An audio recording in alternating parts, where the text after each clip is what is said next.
Our presenters for this evening's program are Dr. Andrew Blumenfeld.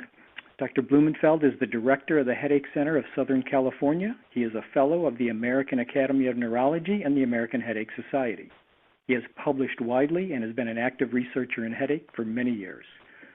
Also with us tonight is Dr. Brian Grossberg. Dr. Grossberg is the director of the Hartford Healthcare Headache Program in Connecticut and is professor of neurology at the University of Connecticut School of Medicine.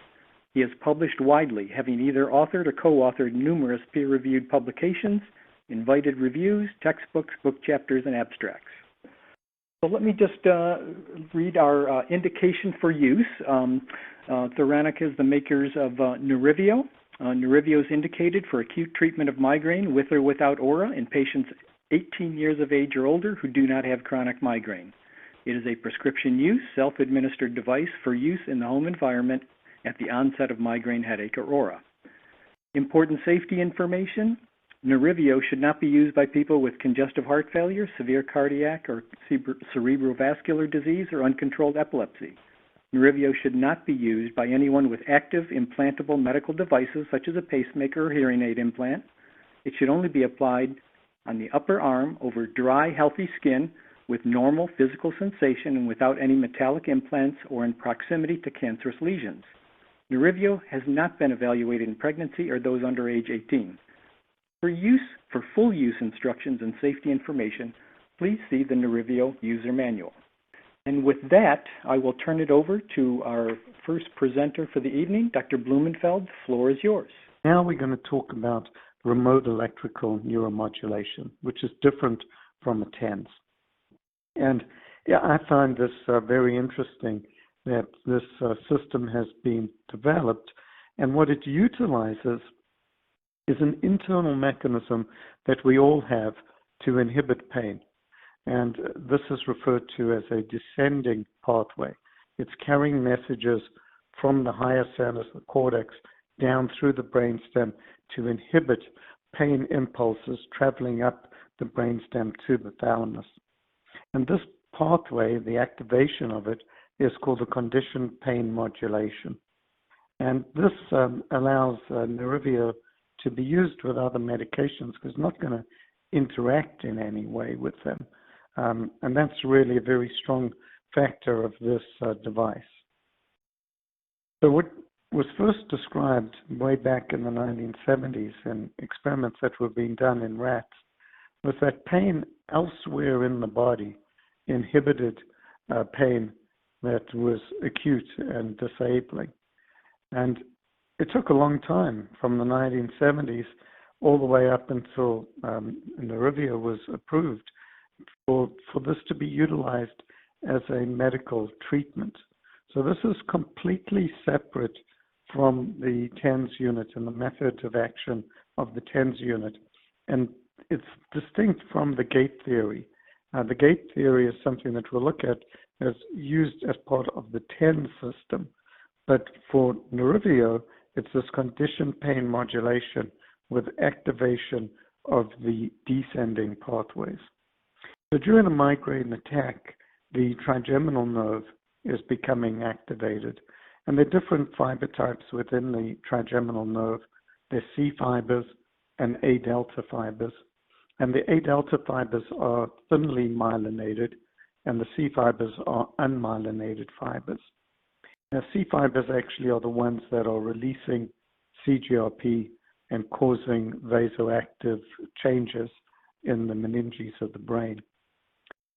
So when you have a migraine attack, these C fibers and the A delta fibers within the trigeminal nerve are being activated, sending their messages back to the brainstem, to the trigeminal nucleus caudalis, and then from that nucleus up to the thalamus.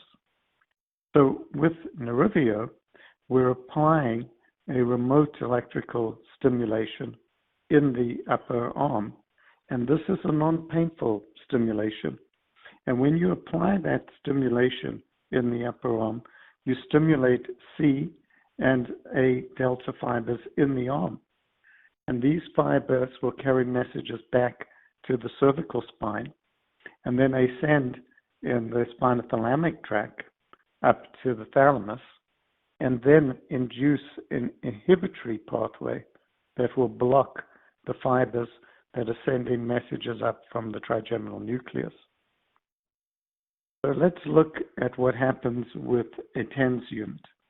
With a TENS unit, you typically have your pain traveling in your C fibers, going from the peripheral area, wherever the pain is. Let's say it's in the low back, so that would be C fibers in the L1 through L4 dermatomes.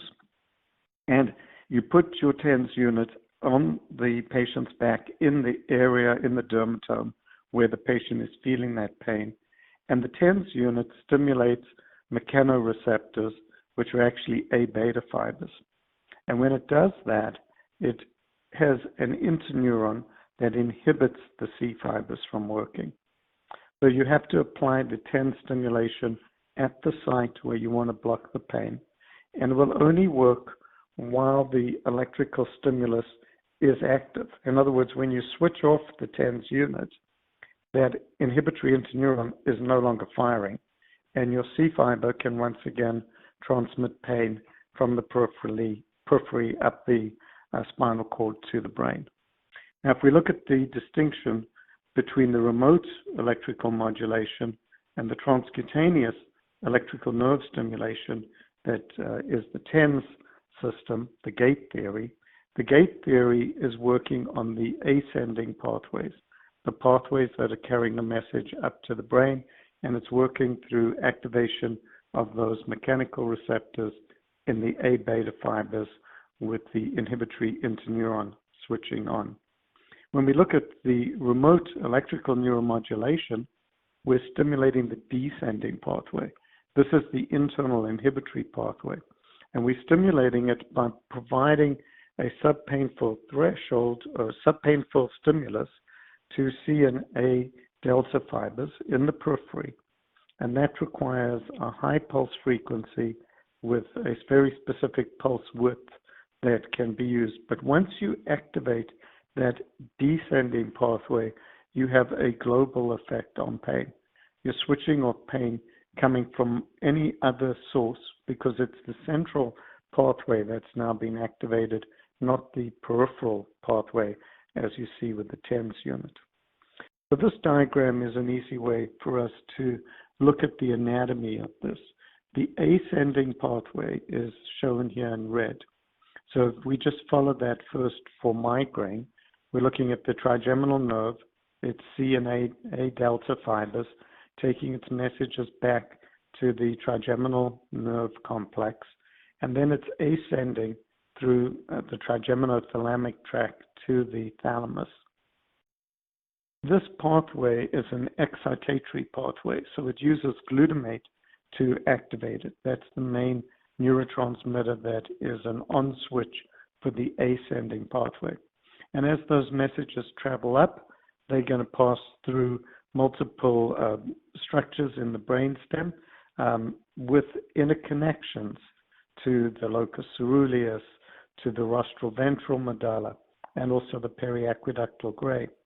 And when that happens, we get activation of descending pathways. Now, if we follow the remote electrical neurostimulation from Nerivio, it's going to travel up from the cervical cord in the spinothalamic tract, and it's going to activate all of those same subnuclei up to the periaqueductal gray. Once those are activated, there is a descending pathway. So this is what's so important about the periaqueductal gray, is that it is an inhibitory center for pain, and it sends a descending pathway, and that descending pathway uses serotonin and norepinephrine to switch off the subnuclei along the pathway of the ascending tract. So, you could think about blocking this system chemically with medications. And so if we look at SNRIs, for example, we know that they're very effective in pain. So they work by stimulating serotonin and norepinephrine. Both of those are neurotransmitters that are active in the descending pathway, the internal inhibition of pain. If you used a medicine that blocked glutamates, so things like gabapentin, pregabalin, magnesium, ketamine. These are all medicines that block glutamate. Then you would block the ascending pathway. So in a lot of our chronic pain patients, especially these refractory chronic migraine patients, we would have them on these combinations of medications to block glutamate, to stimulate serotonin and norepinephrine. But now we could add Nerivio to that combination to enhance the serotonin and norepinephrine effect and enhance that descending inhibition. So in summary, the system that Nerivio uses is completely distinct from the TENS unit, which really uses a peripheral method, the gate theory with interneuron activation. What we're looking at with Nerivio is activation of the descending pathway, the internal pathway that inhibits pain and is driven by serotonin and norepinephrine. And in order to activate this pathway, we place the device in the periphery and then stimulate fibers in the C and A delta class to send messages up to the brainstem to activate the descending pathway. So in other words, we don't need to apply the device where the headache is because we're activating central processes, and this will have a much more global effect that outlasts the time of the stimulation. So I'm going to hand this over now to Dr. Grossberg to discuss with you the clinical data.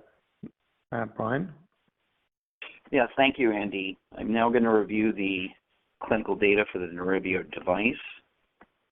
So this was the pivotal study. This was a prospective, randomized, double-blind, sham-controlled, multi-center study that was conducted at 12 sites, 7 in the United States and 5 in Israel. There were 252 adults that comprised the intent-to-treat population, which are the patients who met the International Classification of Headache Disorders criteria for migraine, who experienced 2 to 8 migraine headaches per month, that were then randomized in a 1-to-1 ratio to active or sham stimulation. And of this 252 participants, 202 of them comprised the final analysis set, which are the patients who completed the test treatment. To be included in the study, patients were between the ages of 18 to 75. They had to meet International Classification of Headache Disorders criteria for migraine, experiencing 2 to 8 migraine headaches per month, but no more than 12 headache days per month. They were either on no preventive medication or on a stable migraine preventive medication for at least 2 months prior to recruitment.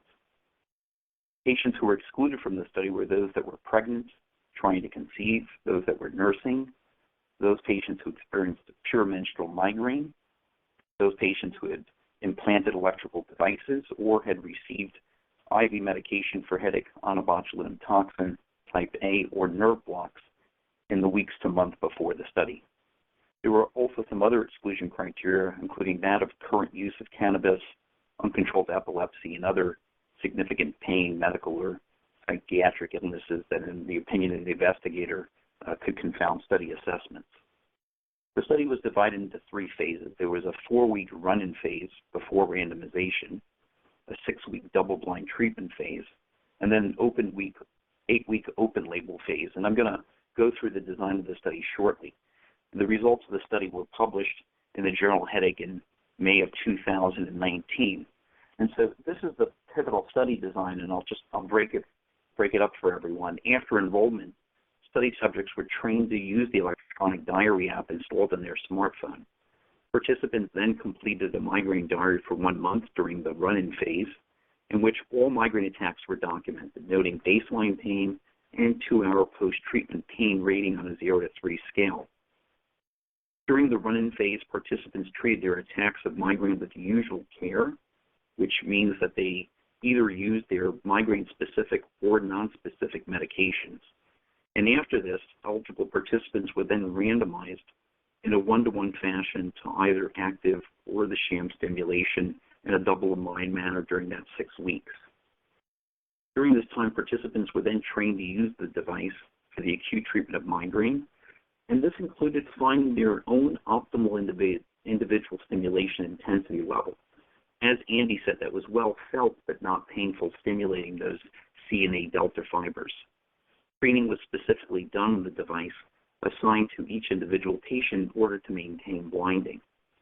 And during the 6-week double-blind treatment phase, study subjects treated their migraine attacks at onset and always within 1 hour of symptom onset, consistent with the mechanism of conditioned pain modulation that Dr. Blumenfeld just spoke about, with the device starting with their own optimal stimulation intensity.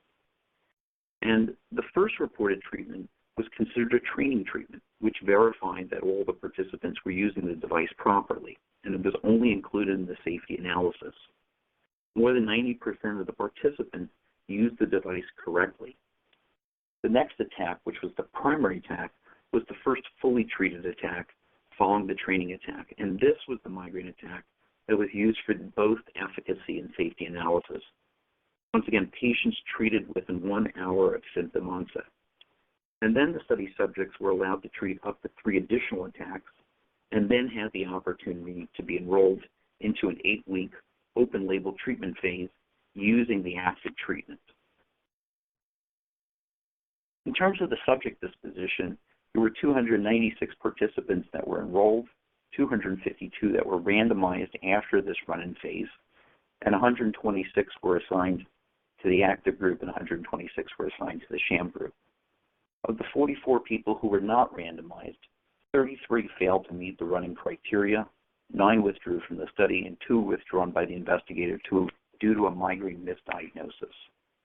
Of the 33 participants who failed to meet the running criteria, 21 were ineligible due to an insufficient number of attacks. Once again, that meaning they had less than the minimum of 2 attacks required. 11 participants were ineligible due to noncompliance with the migraine attack diary reporting requirements, and 1 participant was ineligible due to a change in preventive medications. Among the 252 people that were randomized, 7 withdrew from the study, and of the 7, 3 were due to an intolerance to the stimulation, and 4 were lost to follow-up. 202 participants completed the first fully treated attack, comprising the final analysis. We look at the primary endpoint of pain relief at 2 hours post-treatment. You'll see that 2/3 of participants in the active group achieved pain relief for the primary attack, compared to nearly 39% in the sham group, accounting for a therapeutic gain of 28%. Rescue medication within 2 hours post-treatment was used by 1% in the active group and 3.8% in the sham group. For the secondary endpoint of pain freedom at 2 hours post-treatment, 37.4% of participants in the active group were pain-free, compared with 18.4% in the sham group. The outcome of sustained pain relief at 48 hours was achieved in a little over 39% of participants in the active arm versus 16.8% in the sham treatment group. And the outcome of sustained pain freedom at 48 hours was achieved in 20.7% of participants in the active arm versus 7.9% in the sham treatment arm. So MBS, I want to end up just letting people know that MBS refers to most bothersome migraine symptoms, and that may refer to nausea, photophobia, or light sensitivity, or phonophobia, or sound sensitivity. And typically, this is where people will select their most bothersome migraine symptom. The active treatment was significantly more effective than the sham treatment for most bothersome migraine symptom relief, and if you can see here on the graph on the left, 46.3% achieved MBS relief versus 22.2% in the sham arm. Similarly, even though it's not noted on the slide, the active treatment was significantly more effective than the sham treatment for the combined pain relief and most bothersome migraine symptom relief. Looking at the graph on the right, there was no statistically significant difference between the treatment groups in the 2-hour post-treatment MBS-free response. This lack of significance could be attributed to a high placebo effect in the sham group, which is consistent with other migraine studies assessing MBS-free response. The safety analysis was performed on all 252 participants, including the intent-to-treat population, And what you can see is the incidence of device-related adverse events was very low at 3.6%, and it was similar between the treatment groups. The device-related adverse events included muscle spasms, tingling, neck pain, arm pain, itching, a sensation of warmth, redness, or numbness. It's important to note that all the device-related adverse events were mild. They did not require treatment and resolved shortly, always within 24 hours. There were no systemic side effects. Finally, there were no serious device-related adverse events and no discontinuations due to adverse events. I'm now going to shift our attention from the double-blind phase of the pivotal trial to the open-label extension phase. Once again, just to recall that this was the 8 weeks after the double-blind phase in which patients were allowed to use the device. This study was published by Mamor and colleagues in the Journal Frontiers in Neurology earlier this year, and this included 160 participants that continued in this 8-week open-label extension phase in which they can incorporate Nerivio into their usual care. Once again, whether they're using their migraine-specific medications or non-specific medications that they would normally use, or having the choice of being able to use the Nerivio device. What was measured is the medication use rate, which is the percentage of participants who treated their attacks only with Nerivio and avoided medications in all of their attacks. And they also looked at pain outcomes at 2 hours post-treatment, and they compared the 8-week open-label phase, or the free choice time period in which they could use their Nerivio or their usual care, and the 4-week run-in phase before giving them Nerivio in a within-subject design. And you can see from this slide, it shows how patients in the open-label extension phase compared to their own data during the run-in phase. And if you look here on the left, the bar in red, you can see that during the run-in phase, which is the 4 weeks of usual care before Nerivio, a little over 15% of participants treated all of their attacks without medication. On the right, bar in green, you can see that during the open-label extension phase, which allowed 8 weeks free choice of using any treatment, nearly 90% of participants treated all their attacks without medication, meaning using only Nerivio to treat their attacks. And so this demonstrates a significant decrease in medication use when the Nerivio is available. In conclusion, the authors asserted that Nerivio may reduce the use of acute migraine medications. The study wasn't set up for medication overuse headaches specifically, but incorporating Nerivio into usual care may reduce the risk for medication overuse headaches. So future studies should evaluate whether remote electrical neuromodulation reduces the use of acute migraine medications in a population that would be at risk of medication overuse headache. Now I want to spend a few minutes just talking about the fact that Nerivio provides the added benefit of digital health in the way of a migraine diary inside the app that controls the device, becoming a digital therapeutic, if you will. It's important to mention that the Nerivio app provides a secure, so a password-protected private diary that lives on a HIPAA-compliant server. The app collects a variety of treatment data, including time, location, duration, and stimulation intensity of each treatment. Patients can record their symptoms at baseline, 2 hours post-treatment, and 24 hours post-treatment. This is important because patients are then able to share the app data with their healthcare provider in a single click. The app also provides guided imagery, education, and relaxation features to enhance the patient experience. If we think about real-world clinical efficacy patient diary data, more than 50% of all attacks that were treated with Nerivio alone. So this is really amazing to end up seeing, that this is for more than 10,000 reported attacks of migraine. It's important to know that the diary is able to capture the clinical data at onset, 2 hours and 24 hours, and you have to have 2-hour data to report consistency and 24-hour data to report sustained consistency. I want to emphasize the clinical importance of consistency to best measure what a patient should expect over an extended period of time treating with a particular treatment. And the reason why that's so important is it's an endpoint that is best and most easily measured on a digital medicine platform such as this. This data is generally not known for other migraine medications. So that's very, very important. I also want to emphasize the importance of the return to normal functionality and the improvement in function. this is huge because dysfunction from migraine has become one of the most problematic conditions for migraine patients. It's rarely measured in studies because it's hard to achieve, yet the Nerivio device achieves it in a high percentage. In terms of real-world safety data, the Nerivio users reported less than 0.5% that experienced the device-related adverse event, and that encompasses data from nearly 26,000 treatments, so quite safe. This slide shows the keys to successful treatment with Nerivio. The one is starting treatment early in the attack, right? Generally within the first 15 to 30 minutes if possible. Positioning the device on the outer arm midway between the shoulder and the elbow, and then setting the intensity to feel strong but not painful, and then allowing the unit to run for the full 45 minutes. That's very, very important to emphasize the patient.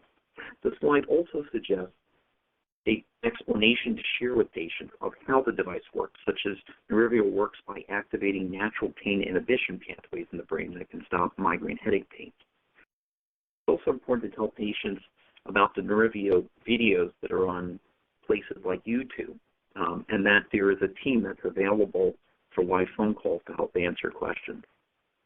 Finally, Nerivio can be used with or without pharmacologic treatments, and as Dr. Blumenfeld was mentioning, whether it's used alone or in synergistic benefits. Here's a list of commonly utilized approaches to the acute treatment of migraine, many of which you know. Many patients, of course, utilize over-the-counter medications, such as simple analgesics or nonsteroidals before going to their healthcare provider, and then other prescription options are DHE or dihydroergotamine, the triptan class, such as sumatriptan or other brands, and then the newer Gpans and Ditan categories, along with neuromodulation modalities such as Nerivio. And finally, this slide shows a few patient types that could benefit from the Nerivio treatment. Patients that may not have responded to prior treatments, such as NSAIDs or triptans, and I would add even those who don't get full benefit. Patients who have either contraindicated to oral treatments or haven't tolerated them before, I think that's important to end up bearing in mind. As I mentioned earlier, Nerivio can be used with or without pharmacologic treatments. And then there are many patients who prefer drug-free therapy. So this is also something that can end up being quite helpful for them. Patients who may be at risk for medication overuse headache, as I explained from the open label extension phase data, the usage of the medication, of the Nerivio device was much higher during the open label extension phase. And then finally, Nerivio, it could be for any patient who is seeking a treatment for migraine for the first time. I hope that this information is helpful. And now I'd like to open it up to any questions that people may have.